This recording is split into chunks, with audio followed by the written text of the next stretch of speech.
استان کرمان هاستگاه گیاه ریواس با بیش از 10,000 هکتار دشت ریواس.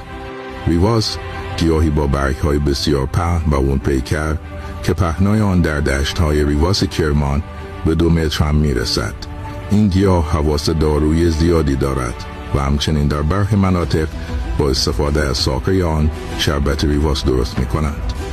دشت‌های پهناور ریواس در کرمان عبارتند از دشت ریواس مومن آباد و دشت ریواس گلزار در شهرستان بردسیر، دشت ریواس شهر بابک و دشت ریواس چشمگز.